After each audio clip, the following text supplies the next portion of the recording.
Oh. Ayan, ayan yung mga gagawing copper ngayon dito. Trabaho lang. Oh, ayan oh, lalaki ng mga sasakyan oh. Oh. Yan. Doon nila kinukuha doon sa bundok doon. Doon. Yan, dadalhin yan doon sa processing area.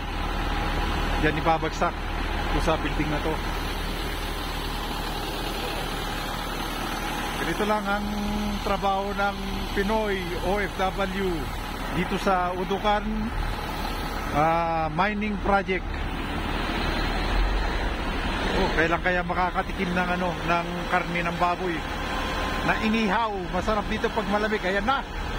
Ibinuhos na po ang ayan na, ayan na.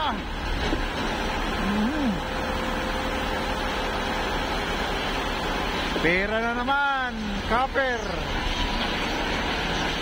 Yan. Doon sa kabilang bundok ay minahan ng ginto. Yan, tapos na.